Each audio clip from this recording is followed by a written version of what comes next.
नहीं दिए क्या बच्चे नहीं नहीं थे हम तो हाट पर घर पर थे? हाँ। अरे बच्चा का बाप माँ कोई है क्या अभी? कोई नहीं डेथ कर गया सब? नहीं सबसे छोटा है, सबसे छोटा था। 2 भाई मर गया है इसका। नमस्कार, आदाब, अस्सलाम वालेकुम। आप देख रहे हैं खबर सीमांचल एक्सप्रेस। मैं हूं आपके साथ आपका दोस्त मुशर्रफ हयात। आज हम कोचाधमन थाना क्षेत्र अंतर्गत काठामाठा पंचायत के मोहसिन गांव में आ पहुँचे। एक घटना घटित हुई है यहाँ पर कि एक छोटा सा बच्चा था और इस तालाब में पानी में डूबने के कारण उसका मौत हो चुका है, लेकिन अब तक सब भी बरामद नहीं हुआ है और यहाँ पर कोई एनडीआरएफ एसडीआरएफ की टीम भी नहीं पहुँची है। आइए जानते हैं मैं यहाँ के ग्रामीणों से कि बच्चा था कैसा और कितने उम्र का बच्चा था और कब डूबा है। यहाँ के कुछ ग्रामीण जनता है उनसे भी मैं बात करने की कोशिश करता हूँ। बड़ा बच्चा है? अच्छा, तो क्या नाम है आपका? मोहम्मद वसीम। कितना बड़ा बच्चा था? होगा 17-18 साल का। 17-18 साल का बच्चा था। कब डूबा है? कितना साल का होगा? 8 बजे। मैं तो देखा नहीं हूँ उसको। अच्छा, कब डूबा है ये? 8 बजे। सवेरे 8 बजे। अब तक आप लोगों को कभी मतलब एक बार दिखा क्या कहीं तैरते हुए? नहीं, हम लोग तो नहीं, इसमें 2-4 आदमी गए हैं, 8-10 आदमी ढूंढे, पूरा तालाब में नहीं मिला, कहीं पर भी नहीं मिला। पानी जगह जगह पर गड्ढा काफी है, ऐसा हालत बना हुआ है। मतलब खाई गहरा बहुत है क्या तालाब? गहरा बहुत है, काफी गहरा है। हम लोग डूब करके भी देखे हैं। वो बच्चा को आप जानते थे क्या? क्या नाम था वो बच्चा का? रंजीत नाम है। अच्छा, कितना साल का एज होगा उसका? 25-26 साल। अच्छा, तो डूबा मतलब जब डूबता था तो तब आप लोग यहाँ कोई नहीं थे क्या? नहीं उस टाइम नहीं थे, जब डूब गया उसके बाद आए थे हम लोग। क्या था, नहा रहा था क्या बच्चा? कपड़ा उपड़ा उसका उतारा हुआ है वहाँ, पता नहीं अब क्या कर रहा था, नहा रहा था, क्या कर रहा था। उसके बाद पानी में गिरा है, तुम सब बोल रहा था कि गिरा है। अरे क्या नाम है आपका? जी, मेरा नाम मोहम्मद अजमल हुआ। अच्छा, कोई पद में भी है क्या आप? नहीं, मैं तो साधारण आदमी हूँ। अच्छा, बताइए कैसे कैसे डूबा था बच्चा, मतलब कब डूबा है और कोई देखा नहीं उसको क्या डूबते हुए? बच्चा ये लगभग उसका उम्र 28-30 साल होगा मैक्सिमम। और जो है वो सुबह सवेरे 7 बजे वो जब नहाने वो स्नान करने जब आया तो वो कपड़ा वपड़ा खोल करके वो स्नान करने आया तो कुछ औरत जो है मिट्टी लेने आई, मतलब घर के लिए। अच्छा। तो देख रहे कि मतलब वो डूबने के हालत में है, मतलब कुछ बीमारी वगैरह भी हो सकता था, उसको सुनने में आ रहा, कोई बोल रहा था। तो उसी की वजह से मतलब डूबने के, तो औरत सब जो है ओढ़नी वगैरह साड़ी वगैरह मतलब उसको दिया पकड़ने के लिए, लेकिन उसको पकड़ नहीं पाया। उसकी वजह से मतलब डिसबैलेंस होने की वजह से वो जो है अपना। तो आप लोग कोई मतलब ग्रामीण या कोई मतलब नदी इसमें तालाब में उतरे नहीं उसको बचाने के लिए, खोजने के लिए, तैरने के लिए? नहीं, उस सुबह सवेरे कौन आएंगे? जो आएंगे मतलब फ्रेश होने के लिए, इधर जो है बाथरूम आते तो तभी तो आते। तो और अभी मतलब अभी नहीं उतर सकते हैं आप लोग को क्या? नहीं, अब तो पानी गढ़ा है, कौन जाएगा? कुछ थोड़ा भय भी है, भय के उससे, दहशत के उससे कौन जाएगा उस तरफ? अच्छा, उसका परिजन कोई उतरा था क्या? नहीं, परिजन तो नहीं आए होंगे वहाँ, मतलब उसके क्या बोलते खाला जात है। अच्छा, कितना दूर यहाँ से घर उसका? कितना दूर है? Maximum 2 kilometre. 2 किलोमीटर घर है उसका? यहाँ आया था वो बरबट्टा हाट का रहने वाला है। अच्छा, रहता है यहीं। तो ये बरबट्टा हाट का रहने वाला बताया जा रहा है जो बच्चा है या कोई डूबा है। तो 2 किलोमीटर यहाँ से उसका घर है, लेकिन फिर भी शायद वो अपने रिश्तेदार के यहाँ आया था या किसी कारण बस यहाँ पानी में डूब गया है। डूब जाने के कारण वो अभी तक लापता है। अब तक ना कोई एनडीआरएफ और एसडीआरएफ की टीम आई है यहाँ पर कि बच्चे को बचाया जा सके। तो दोस्तों, यहाँ जो व्यक्ति डूबा है इस पानी में, तो उसके परिजन है कुछ, उनसे भी मैं बात करने की कोशिश करता हूँ कि क्या क्या तकलीफ है उनको। बच्चा जो है डूब गया पानी में, वो अभी निकला भी नहीं है पानी से। क्या उसके अंदर बीत रही है उसकी दिल की, थोड़ा सा मैं हालात जानने की कोशिश कर रहा हूँ। क्या नाम है आपका चाची? रीता देवी। अच्छा, क्या बच्चा मतलब कौन था आपका? बहन बेटा था। बहन बेटा? क्या नाम था उसका? रंजीत। अरे कितना साल उम्र होगा उसका? क्या भैया नहीं कह पाएंगे। अच्छा, 20 साल। अच्छा, तो मतलब कब डूबा था? आप लोग ध्यान नहीं दिए क्या बच्चे को? नहीं थे हम तो हाट पर। घर पर थे? हाँ। अरे बच्चा का बाप माँ कोई है क्या अभी? कोई नहीं। डेथ कर गया सब? डेथ कर गया है। अच्छा, अब बच्चा कोई मानसिकपन से कुछ दिवा लिया या कुछ पागल या कुछ बीमार या ऐसा नहीं, कुछ कुछ नहीं था। कुछ नहीं था। इधर क्या करने आया था? उधर घूमने के लिए आया करता, पानी उनी के नहर में देखने के लिए। नहाने आया था? नहीं, घूमने के लिए आया था। 2 किलोमीटर दूर से यहाँ आया, आप लोग ध्यान नहीं दिए थे बच्चे? ना ध्यान नहीं दिया। तो अब तक तो बच्चा को खोज के नहीं निकाला गया है, लेकिन अगर बच्चा खोज के निकाला जाएगा तो शायद कि अब तक तो बच्चा का मृत्यु हो चुका है। तो आप लोग क्या मांग करते हैं बच्चा को खोज के निकालने के बाद? पोस्टमार्टम हो या नहीं हो? पोस्टमार्टम नहीं हो भैया। पोस्टमार्टम नहीं होना चाहिए, लेकिन आप लोग कुछ मुआवजा की मांग करते हैं क्या सरकार से? क्या मांग करेंगे? कुछ बच्चा के लिए कुछ मुआवजा जो है सरकार जो दे रही है पैसा, जो आप सब मीडिया को दीजिएगा, आप दीजिएगा। अच्छा, तो फिर पोस्टमार्टम आप नहीं करवाना चाह रहे हैं, फिर मुआवजा कैसे मिलेगा? मतलब पोस्टमार्टम नहीं जाएगा भैया। वो तो कानूनी प्रक्रिया है, अगर पुलिस के द्वारा या प्रशासन के द्वारा पोस्टमार्टम के लिए ले जाया जाता है तो वो तो जाना ही पड़ेगा आपको। 4 आदमी जो कहेगा तो वो तो करना ही पड़ेगा। हाँ वो बात तो है। अच्छा, और भी कोई परिजन है क्या उसका यहाँ पर? और भी कोई है क्या आप लोग? खाली आप ही हैं? अच्छा, आपका नाम क्या है? मतलब आप कौन है बच्चे का? इसका बहन है इसका। बहन है आप? अच्छा, तो मेन आदमी तो आप ही हुए, आपसे ही थोड़ा सा बात करने की कोशिश करता हूँ मैं। मतलब जो है आपका ये भाई जो था, तो कितना भाई से है? इकलौता है कि और भी कोई है? 4 भाई से। 4 भाई? तो ये सबसे बड़ा था क्या? नहीं, सबसे छोटा है। सबसे छोटा था? 2 भाई मर गया है इसका। अरे 2 मर गया, ये सबसे छोटा था, इससे एक भाई और भी बचा हुआ है। हाँ? वो कहाँ है? ये बहुत दूर में है, इसका बोलचाल नहीं होता है इससे। अच्छा, तो इसका मतलब देखिए, कहीं ना कहीं कहा जाएगा कि एक तरह से इसका परिवार पहले से ही ऑलरेडी बिखरा हुआ है। किसी प्रकार का कोई ना इन लोगों के पास जो है साधन है, ना कुछ पढ़ाई लिखाई का भी कोई साधन नहीं है, जिस वजह से बचपन से अपनी मौसी के यहाँ रह रहा था। उसकी बहन है, ये हमारे साथ जुड़ी हुई है, ये बता रही थी कि 4 भाई से था, 2 भाई तो ऑलरेडी पहले ही मर चुका है, एक भाई ये भी आज शायद के चला गया और एक भाई अब बचा हुआ। बहन कितना है आप लोग? एक ही है हम अकेला। सिर्फ आप ही हैं? अच्छा, सिर्फ बहन में भी एक ही है।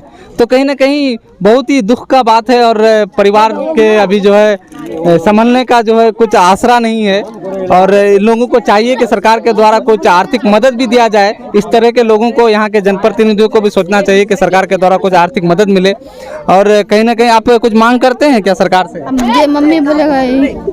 मम्मी क्या बोला? मम्मी बोलेगा यही।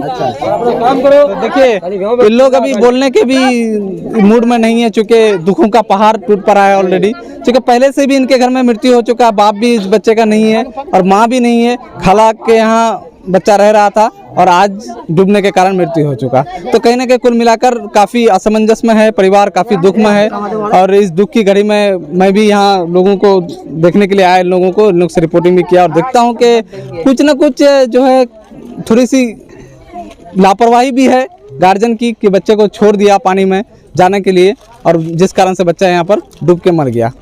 पंचायत के मुखिया जी भी उपस्थित हैं, उनसे भी मैं बात करने की कोशिश करता हूं कि वो इस बच्चे को खोजने में अब तक कितना प्रयास किए हुए हैं और आगे की कार्रवाई क्या होगी, उनसे मैं बात करने की कोशिश करता हूं। स्वागत है सर आपका खबर सीमांचल एक्सप्रेस में। आपको भी, आपके चैनल को भी। और रहा सवाल पहले, अस्सलाम वालेकुम, नमस्कार, आदाब। आप अपना परिचय भी दे दीजिए। हम हुए कटामाटा पंचायत के मुखिया प्रतिनिधि सानाफिस उर्फ बुलेट। देखिए, हमको खबर हुई 8 बजे के करीब। 8 बजे से हम लोग, हमारे वार्ड सदस्य भी रहे, अफसर भाई, और तमाम यहाँ के जनता लोग भी शामिल हैं। फिर कुछ लोग भी तालाब में उतारे, बहुत कोशिश किए, बहुत प्रयास किए, मगर नहीं मिला। नहीं मिलने के कारण तब हम लास्ट में सीओ साहब को फ़ोन किए। सीओ साहब आश्वासन दिए कि ठीक है, हम बात करते हैं आला अधिकारी से। उसके बाद देखते हैं कि बात किए, बोले कि ठीक है, किशनगंज में तो नहीं है NDRF की टीम, पूर्णिया से मंगाना पड़ेगा। हम ठीक है सर, पूर्णिया से ही मंगाया। लोग में SDRF वाले नहीं रहते? नहीं, कोई नहीं है, खाली है अभी। तो हम लोग तो मांग करते हैं कि NDRF की टीम एक ब्लॉक लेवल पर, जिला लेवल पर तो ही है, तो जिला लेवल पर तो NDRF रहती है और ब्लॉक लेवल पर SDRF अभी यहाँ उपलब्ध नहीं है। तो हम मांग करते हैं सरकार से कि भाई हमारे ब्लॉक में भी दिया जाए, जिला लेवल पर होनी चाहिए। जैसे अब कोई घटना होती है तो तुरंत खबर किया जाए, 1 घंटा बाद हो तो हाजिर होना चाहिए। अच्छा, ये जो था बच्चा कितने साल का था और कहाँ का था? ये बरबट्टा का है, भागलपुर चौक बरबट्टा है जो, और इस लड़का का उम्र है 20 साल।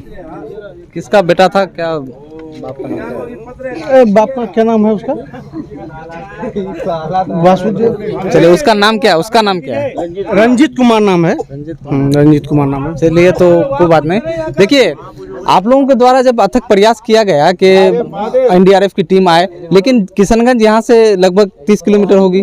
किशनगंज 30 किलोमीटर होने के बावजूद 8 बजे का मामला अब 1 बजने को है, लेकिन अब तक नहीं है। किसका फेलियर है ये? देखिए, हमको जैसी खबर मिला हम तुरंत आला अधिकारी को खबर किए। अब वो आला अधिकारी वहाँ फ़ोन किए, DM, एक जिला दूसरे जिला से DM साहब लोगों से वार्ता करना पड़ता है। तो हो सकता है कि कुछ चूक हो, मगर जैसे नहीं नहीं तो बात तो वही की और अब कि वहाँ भेज दिया ये। तो आप लोगों के द्वारा किसी को उतारा गया, जाल उल फेंका गया था क्या अब तक? नहीं, हम 6-7 आदमी हम उतारे, हम अपनी इससे जाल उल फेंक के देखे थे? नहीं, जाल नहीं फेंके हैं, आदमी को उतारे हम। अब तक कुछ ऊपर तैरता हुआ है कुछ नजर आया? नहीं नहीं नहीं, कुछ पता नहीं चला। तो हमारे साथ एक और भी अधिकारी हैं। सर, आप अपना कर्मचारी साहब अपना नाम थोड़ा परिचय बता दीजिएगा। रफ़ीक आलम नाम हुआ मेरा, हम राजस्व कर्मचारी हैं। हमको भी सुबह की घटना है, जैसे सीओ साहब खबर किए तो हम लोग आ गए यहाँ। तो बातचीत हुई तो यहाँ पे चूँकि एनडीआरएफ की टीम बरसात समाप्त होने के बाद मुख्यालय, जिला मुख्यालय पटना चले गए हैं और एक टीम स्पेशल के लिए इस कमिश्नरी में रखा गया है पूर्णिया में। तो तब डीएम साहब को सीओ साहब जो है अंचल अधिकारी रिक्वेस्ट किया कि सर ऐसी बात है, तो वो एक लेटर लिख के दिए या बात किए डीएम से, पूर्णिया डीएम से। तो उन्होंने तुरंत इस बात को स्वीकार करके एनडीआरएफ की टीम को रवाना कर दिया और अब हम किसी समय किसी क्षण भी पहुंच ही जाएंगे। तो आप लोगों से बात हुई एनडीआरएफ टीम से कि मतलब कितना बजे तक? हाँ, बात हुई, अमोट से आगे निकले थे आधे घंटे पहले। पूर्णिया से आ रहा है? हाँ, पूर्णिया। लेकिन आपकी किशनगंज में भी तो एनडीआरएफ की टीम होगी? नहीं है अवेलेबल, चूँकि बरसात समाप्त होने के बाद अब ये तो प्रशासनिक स्तर पर ही लोग बता सकते हैं। यहाँ थी पहले भी जो भी घटना हुई, जैसे मौदों में हुई और कहीं हुई, तो वो एनडीआरएफ की टीम ही ने निकाला, उस वक्त मौजूद थी। चूँकि बरसात समय समाप्त हो गया तो शायद अब उन लोगों का कोई नियम होगा या क्या है, ये मेरे को नहीं पता है, मुझे नहीं पता है। बहुत बहुत धन्यवाद। एक बात मुखिया जी आपसे और करना था कि कोई बताया हमें कि बच्चा जो डूबा है वो मानसिक रूप से कुछ दिवालिया भी था और कुछ बीमारी भी था उनको, क्या ये सही है क्या? नहीं, कोई बीमारी नहीं। अच्छा, तो मतलब बिल्कुल सही था वो? तो क्या मछली उछली मारने के लिए आया था क्या? नहीं सर, हो सकता है टहलते हुए आए हो या हो सकता है अब क्या करने के लिए आए हैं। तो हमको 2 किलोमीटर उसका घर दूर है तो यहाँ आया, मतलब कुछ कारण? देखिए, अब कैसे कह सकते हैं हम, जब हम अपने आँख से नहीं देखे तो हम किसी पर कोई बात उसमें टिप्पणी ही नहीं करना चाहते। तो ये थे कोचाधमन प्रखंड के कठामटा पंचायत के मुखिया और हमारे साथ पंचायत राजस्व कर्मचारी भी जुड़े हुए थे। ये बता रहे थे कि जो है एनडीआरएफ की टीम को पूर्णिया से रवाना कर दिया गया। हम लोग के अथक प्रयास से अब तक टीम आ के नहीं पहुंची है स्थल पे, लेकिन टीम आएगी और उन लोगों के द्वारा जो है स्थल का जो है निरीक्षण भी किया जाएगा और जो है खोजबीन करके बच्चे को पानी से निकाला भी जाएगा। अब तक यहाँ पे थोड़ा सा मैं कैमरामैन से रिक्वेस्ट करूँगा, थोड़ा दिखा दीजिए। लोगों की जमावड़ा है, भीड़ है, सबके दिल में आस है कि बच्चे को खोज के निकाला जाए, लेकिन अब तक कुछ प्रयास इन लोगों के द्वारा भी हुआ लेकिन असफलता ही हाथ लगी, कुछ मिलने को नहीं हुआ इन लोग के ओर से। तो कहीं ना कहीं मामला थोड़ा सा टाइट ही है और जो है अब तक बच्चा का शव नहीं मिला। हो सकता है अब किस स्थिति में है बच्चा का बॉडी, तो कहीं ना कहीं आप खोजने में ही पता चलेगा एनडीआरएफ की टीम के द्वारा कि शव कब तक मिलेगा। यहीं से मैं अपनी तो खोजने के बाद ही तब पता चलेगा कि सब कब मिलेगा और किस स्थिति में है। उसके बाद की आगे की कार्रवाई क्या होगी, पोस्टमार्टम होगा या फिर बच्चे को ऐसे ही दफना दिया जाएगा या फिर किस परिस्थिति में होगा, ये तो आगे कार्रवाई बताएगी। तो यहीं से मैं अपनी रिपोर्टिंग की अंत करता हूँ। आप देखते रहिए खबर सीमांचल एक्सप्रेस।